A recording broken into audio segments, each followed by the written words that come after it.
She thought she could erase 14 years with a text message. But I wasn't just an engineer, I was a strategist. And when betrayal meets preparation, only one side walks away whole. She thought she could erase 14 years with a text message. The silence that followed was louder than any scream. I wasn't just reacting, I was executing a plan. But I wasn't just an engineer, I was a strategist. And when betrayal meets preparation, only one side walks away whole. But I had already played this moment in my head 100 times. I didn't flinch. I didn't raise my voice. I just smiled. I'm filing for divorce. I found someone younger here. My name's Patrick, I'm 47. Been a mechanical engineer for Stone Pine Holdings for the past 12 years. That message came through WhatsApp while I was reviewing blueprint specifications for a new manufacturing plant in Tampa. My wife Gabriella had been visiting her family in São Paulo for the 3rd time. This year, she attached a photo, her arm wrapped around some guy who looked like he could be my son, both of them grinning at the camera like they just won something. He treats me like a queen. I wasn't just reacting, I was executing a plan. Some endings are planned long before the final chapter.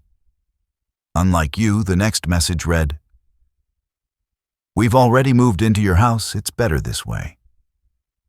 I set the phone down on my drafting table. The blueprints blurred for a second, 14 years of marriage. And she tells me through a text message, no phone call, no conversation. Just a WhatsApp notification. Between coffee and my afternoon project review. I picked up the phone and typed back, "Congratulations." Then I locked the screen and went back to work. The thing is, I'd been feeling something off for months. Little things that didn't add up. Gabriella had always, every betrayal has a consequence, and they were about to face theirs. They thought they were in control. But I had the final move. Been close to her family in Brazil, but these trips were getting longer, more frequent. She'd leave for 2 weeks and stretch it to a month. Family needs me.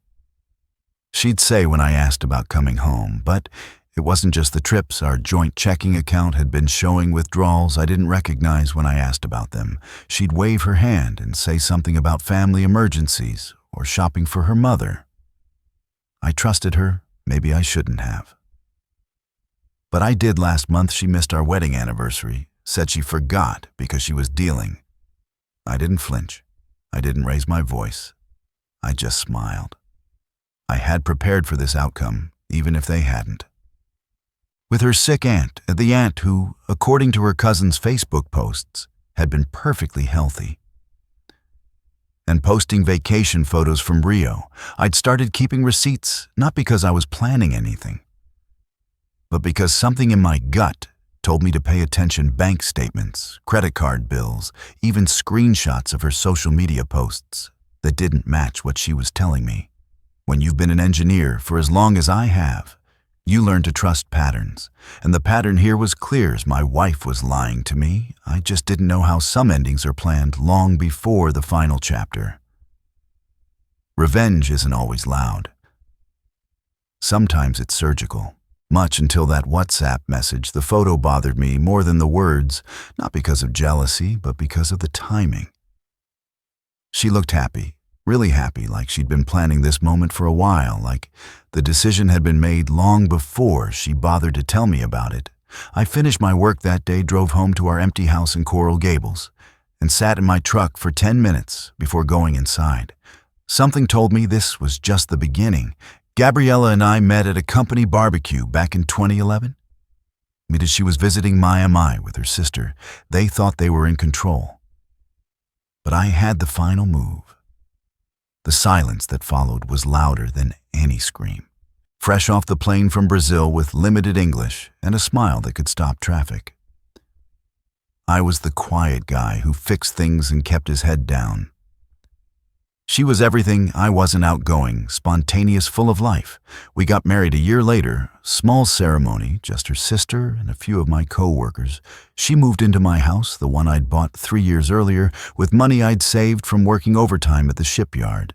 It wasn't much, but it was mine, So I thought the first few years were good. She learned English. I learned some. I had prepared for this outcome, even if they hadn't. I could feel every eye in the room waiting for me to break. Portuguese, she'd cooked these amazing Brazilian dishes, and I'd come home from work to the smell of garlic and fresh herbs. We talked about kids about her, maybe starting a business, about me getting promoted to senior engineer. But Gabriella never really settled into my MI life. She missed her family, missed the culture, missed the way things worked back home. I understood that what I didn't understand was why the visits home kept getting longer and more expensive. My mother needs surgery, she'd say, and I'd wire $2,000 to her account in S-Revenge isn't always loud. Sometimes it's surgical. But I had already played this moment in my head 100 times.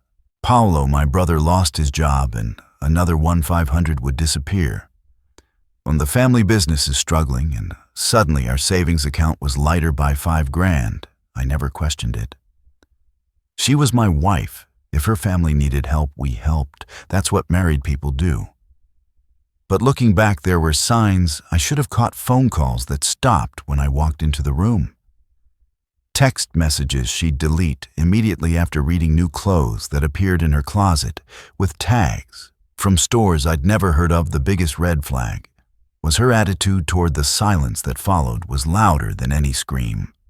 I wasn't just reacting, I was executing a plan. Our finances. She'd always been vague about money. But lately she'd started asking about my retirement account, about the house deed, about my life insurance policy questions, disguised as casual conversation. But pointed enough to make me uncomfortable, just curious. She'd say when I asked why she wanted to know, "I want to understand our future better."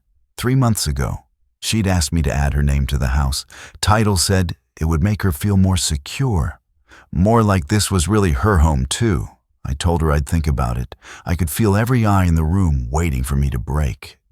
Every betrayal has a consequence, and they were about to face theirs. That was apparently the wrong answer. The trips to Brazil became more frequent. After that, the excuses became thinner, and the money transfers became larger. Last week, I checked our joint account and found a withdrawal for $3,000. I didn't remember authorizing when I called the bank. They said it was an international wire transfer initiated online using both our login credentials. I confronted Gabriella about it over dinner. She laughed it off, said she'd needed money for an emergency and hadn't wanted to bother me at work. That's when. But I had already played this moment in my head 100 times. I didn't flinch. I didn't raise my voice. I just smiled. I knew for certain my marriage was over. I just didn't know she'd already decided the same thing. I didn't sleep that night. Instead, I sat at my kitchen table with a cup of coffee and my laptop, reading through 3 years of bank statements, transaction by transaction, transfer by transfer. The pattern was clear. Once I started looking for it, every trip to Brazil coincided with large withdrawals. Every family emergency happened to cost exactly the amount we had available in our joint savings. Every time I got a bonus or overtime pay money disappeared, I wasn't just reacting, I was executing a plan. Some endings are planned long before the final chapter, within a week. But the real punch to the gut came when I logged into our credit card account. There were charges I'd never seen before. Hotel rooms in S. Paulo restaurants, shopping. And not just for one person, the bills clearly showed expenses for 2 people. She'd been taking someone else on dates with my credit card. I called the credit card company at 640A. Every betrayal has a consequence, and they were about to face theirs. They thought they were in control, but I had the final move. Miyam, the customer service representative, was helpful but professional. Yes, the charges were legitimate. Yes, they were authorized using the correct security codes. Yes, they'd been going on for months. Is there anything else I can help you with today? Mr. Monroe. I hung up and stared at the wall. The worst part wasn't the money. It was the timing. According to the statements, The romantic dinners and hotel stays had started 8 months ago, right around the time we'd been talking about renewing our vows for our 15th anniversary. While I was planning a surprise trip to, I didn't flinch. I didn't raise my voice. I just smiled. I had prepared for this outcome, even if they hadn't. Celebrate our marriage. She was planning to end it. I picked up my phone to call her, then I set it back down. What was the point? She'd already made her choice. She'd moved another man into my house. She was spending my money on him. She'd reduced 14 years of marriage to a WhatsApp message. But something else was starting to surface. Under the hurt and anger, something colder and more calculating. If Gabriella thought she could walk away with half of everything I'd worked for, while leaving me with debt and humiliation she was about to learn. Some endings are planned long before the final chapter. Revenge isn't always loud. Sometimes it's surgical.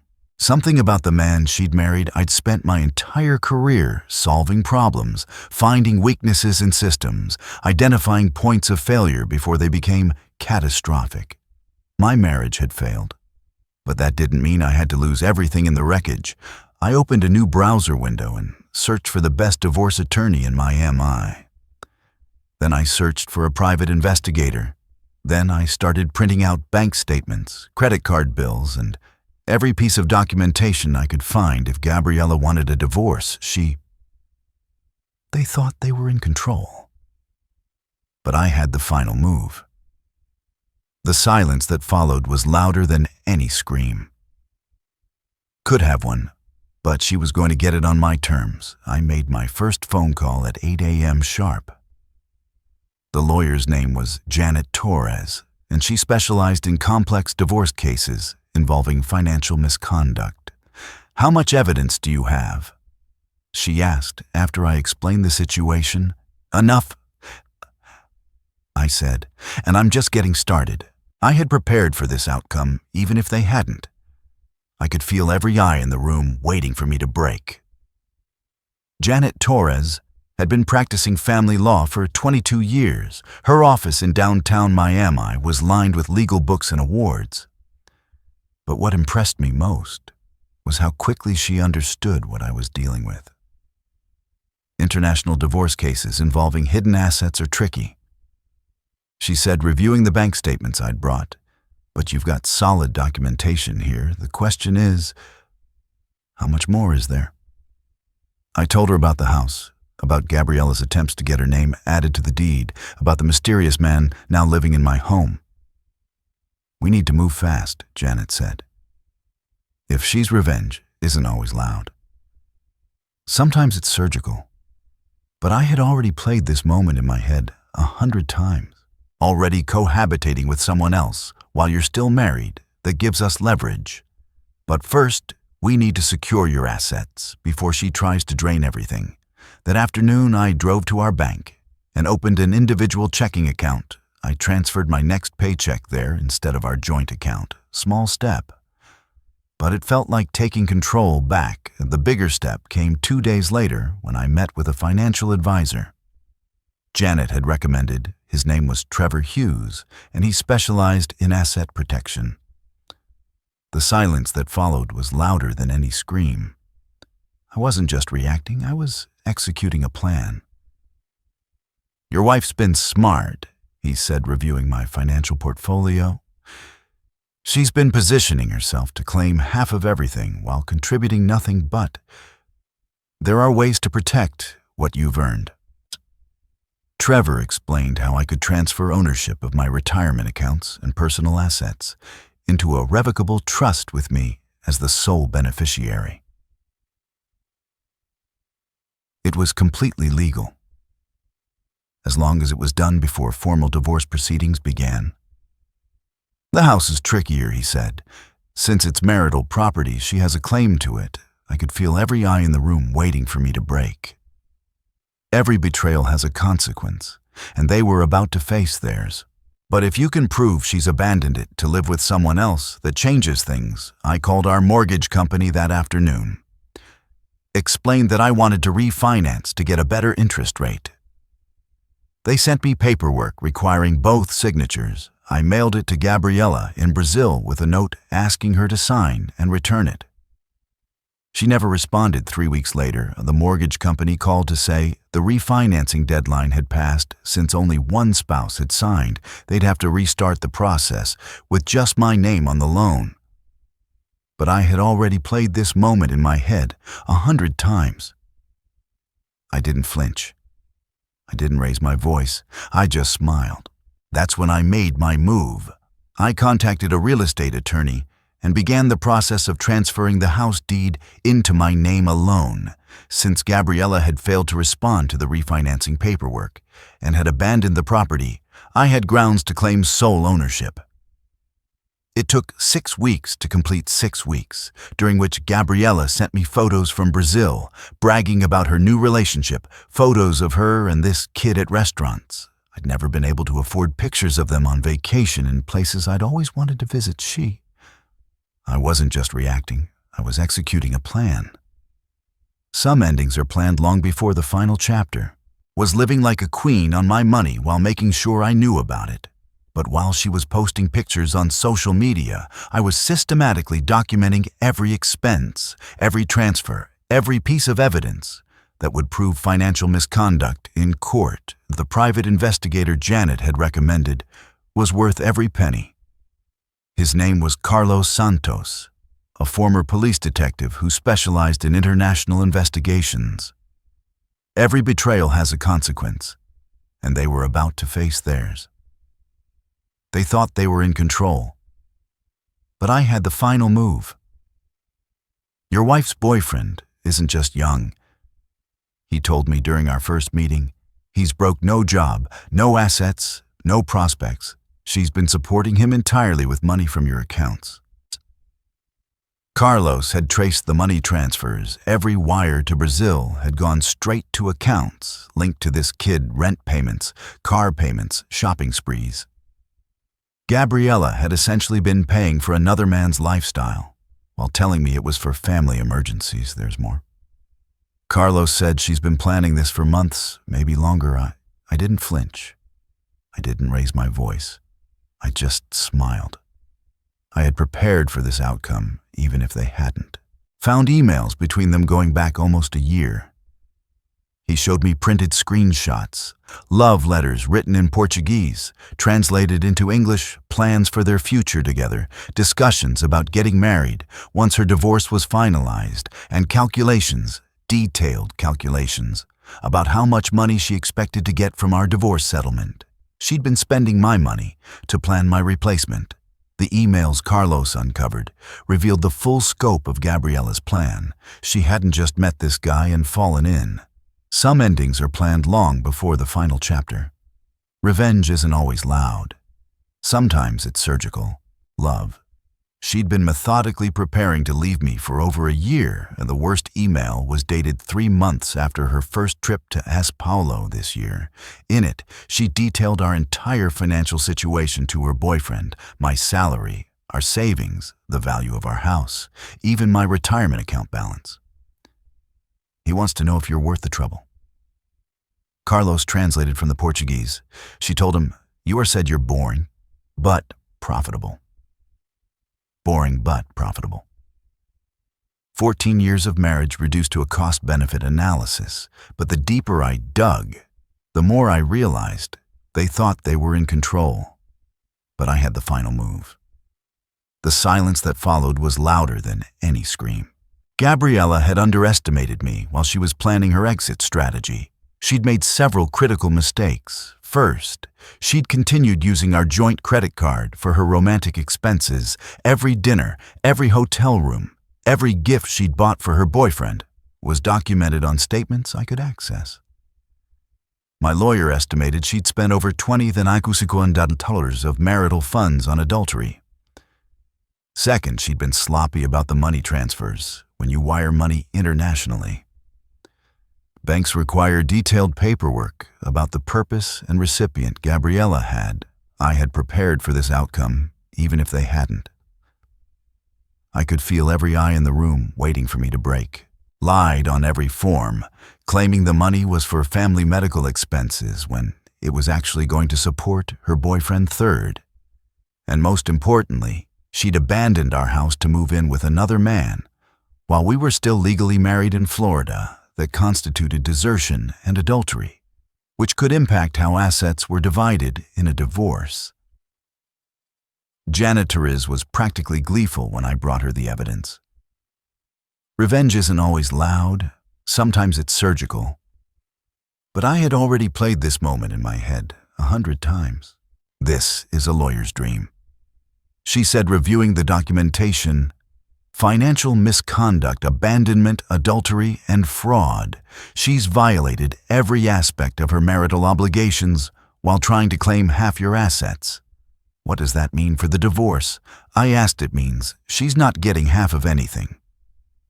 In fact, she might end up owing you money. That's when Janet explained Florida's laws about financial misconduct during marriage. If one spouse uses marital funds for an extramarital affair, the other spouse can claim reimbursement for those expenses. Plus, the silence that followed was louder than any scream. I wasn't just reacting, I was executing a plan. Interest plus damages, we're talking about potentially $40 to $50,000 she'd have to pay back to you. Janet said, assuming she has it. Carlos's investigation had already answered that question. Gabriella's boyfriend had no assets. She'd blown through most of her own savings supporting him. But the only money she had access to was what remained in our joint accounts, which, thanks to my proactive transfers, wasn't much. There's one more thing Carlos said during our next meeting. She's been telling people in Brazil that you're abusive, that she had to escape to. I could feel every eye in the room waiting for me to break. Every betrayal has a consequence, and they were about to face theirs. Protect herself. He showed me social media posts in Portuguese, where Gabriella painted herself as a victim fleeing a controlling husband. Her family and friends were rallying around her, offering emotional and financial support for her brave escape. She's building a narrative. Carlos explained, making herself the victim so people don't question why she left her marriage for a kid with no job. I stared at the translated posts. According to Gabriella, I was controlling, emotionally distant, and financially abusive. The complete butt. I had already played this moment in my head 100 times. I didn't flinch. I didn't raise my voice. I just smiled. Opposite of reality, can we use this? I asked Janet. Nodded. Defamation during divorce proceedings can impact settlement negotiations, especially when we can prove the claims are false. I had bank records showing I'd given Gabriella complete access to our finances, phone records showing I'd rarely even called her when she was in Brazil. Social media evidence of her posting happy photos from our marriage right up until she met her boyfriend. The truth was documented. Her lies were about to catch up with her with all the... I wasn't just reacting. I was executing a plan. Some endings are planned long before the final chapter. Evidence gathered. Janet and I developed what she called the nuclear option, instead of waiting for Gabriella to file for divorce in Brazil. Where laws might be more favorable to her, we would file first in Florida and catch her completely off guard. International divorces are complicated. Janet explained, whoever files first generally controls the jurisdiction. If she files in Brazil, she might be able to claim different asset divisions or support requirements. But if we file here first, everything gets decided under Florida law. The plan was elegant in its every betrayal has a consequence, and they were about to face theirs. They thought they were in control, but I had the final move. Simplicity. We would file for divorce. Citing abandonment and adultery, immediately freeze all joint accounts, file for exclusive use of the marital home, and demand reimbursement for all misappropriated funds. She'll never see it coming. Janet said, according to her social media posts, she thinks she's in control of this situation. 3 days before we filed, I took one final step. I changed all the passwords on our joint accounts and set up alerts for any attempted access. If Gabriella tried to withdraw more money, I'd know immediately. I didn't flinch. I didn't raise my voice. I just smiled.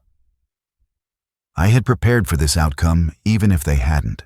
Then I waited. The process server found Gabriela at her boyfriend's apartment in S. Paulo. On a Wednesday morning, Carlos had provided the exact address, according to his report. She answered the door in a bathrobe, clearly not expecting legal documents from Florida. Janet called me an hour later. She's been served. The clock is ticking under Florida law. Gabriela had 20 days to respond to the divorce filing. During that time, she was prohibited from accessing any marital assets or making major financial decisions without court. Some endings are planned long before the final chapter. Revenge isn't always loud. Sometimes it's surgical. Approval. I spent those 20 days moving my remaining personal belongings out of our house and into a rental apartment near my office. It wasn't much, but it was mine. No shared spaces, no reminders of broken promises. On day 18, my phone started ringing. "Patrick, what are you doing?" Gabriela's voice was different than I remembered, higher-pitched, panicked, getting divorced. I said calmly, "Like, you wanted this isn't what I meant. You can't just take everything. I have rights. You had rights. You gave them up when you moved another man into our house. They thought they were in control. But I had the final move." The silence that followed was louder than any scream. "Not permanent. He's just visiting." I laughed. I actually laughed. "Gabriela, I have bank records of you paying his rent for 6 months. I have emails where you plan your future together. I have photos of you two playing house in my home. Nothing about this is temporary." The line went quiet for a long moment. "We can work this out," she said finally. "We don't need lawyers. We can divide things fairly. We already are." "My lawyer says you owe me $47,000 for misappropriated marital funds, plus the cost of this divorce, plus potential damages, for I had prepared for this outcome, even if they hadn't." I could feel every eye in the room waiting for me to break. "Defamation. I don't have that kind of money. I know that's why we're seizing what's left in our joint accounts to cover what you can pay. The rest will come out of your share of any assets. You can't do this. I'm not doing anything. You did this. I'm just cleaning up the mess." She hung up 2 days later. Janet received a call from a lawyer in S. Paulo representing Gabriela. They wanted to negotiate a settlement. "What do you want to do?" Janet asked. I thought about it for exactly 10 seconds. "Tell them no." She made her choice. Now, revenge isn't always loud. Sometimes it's surgical. But I had already played this moment in my head 100 times. Lives with the consequences. You realize this means going to trial. It could get expensive. Some things are worth the cost. The trial was scheduled for 3 months later. Gabriela would have to return to Florida to defend herself against charges of financial misconduct and abandonment. She'd wanted a divorce. She was going to get one. She'd never forget. The courtroom in downtown Miami was smaller than I'd expected. Judge Patricia Williams had been presiding over family law cases for 15 years, and according to Janet, she had no patience for financial. The silence that followed was louder than any scream. I wasn't just reacting. I was executing a plan. Misconduct during divorce proceedings. Gabriela walked in, wearing a black dress and dark sunglasses, flanked by 2 lawyers she'd somehow managed to afford. She avoided eye contact with me completely. "Her boyfriend hadn't made the trip, Your Honor," Gabriela's lead attorney began. "My client was driven to seek companionship elsewhere due to an emotionally unavailable marriage. She simply fell in love." Judge Williams looked unimpressed. "Mr. Torres, please present your evidence." Janet stood up with a thick folder of documents, bank statements, credit card. I could feel every eye in the room waiting for me to break. Every betrayal has a consequence, and they were about to face theirs. Bills, wire transfer records, email printouts, social media screenshots. 3 months of investigation condensed into undeniable proof. Your Honor, the defendant systematically drained marital assets to fund an extramarital affair while planning to claim half of the plaintiff's property in divorce proceedings. She lied to financial institutions about the purpose of international transfers. She abandoned the marital home to cohabitate with another man. And she defamed the plaintiff on social media to justify her actions. The evidence was presented piece. But I had already played this moment in my head 100 times. I didn't flinch. I didn't raise my voice. I just smiled. By piece, every dinner charged to our credit card, every wire transfer disguised as a family emergency, every email planning her future with money. She intended to steal from me. Gabriella's lawyers tried to argue emotional abandonment. They claimed I'd worked too much, neglected her needs, failed to appreciate her culture. Judge Williams cut them off. Counselor, your client used marital funds to support another man for 6 months. She lied on federal banking forms. She abandoned her home to live with her lover the court is not interested in. I wasn't just reacting, I was executing a plan. Some endings are planned long before the final chapter. Marriage counseling theories. The verdict was swift and brutal. Gabriella would receive nothing from our divorce. No house, no savings, no retirement benefits, no alimony. Instead, she owed me $53,000 in reimbursement for misappropriated funds. The joint accounts were already frozen, so she had no access to cash. Her share of our remaining assets barely covered half of what she owed. As the judge read the final decree, I watched Gabriella's face crumble. The confident woman who'd sent me divorce papers via WhatsApp was gone. In her place sat every betrayal has a consequence, and they were about to face theirs. They thought they were in control, but I had the final move. Someone who just lost everything. Her lawyers huddled around her, whispering urgently about appeals and payment plans. I gathered my papers and walked out. 6 months later, I was in my new house in Homestead, about 30 minutes south of Miami, smaller than the old place, but completely mine. No shared memories. No ghosts of broken promises Janet had called the week before.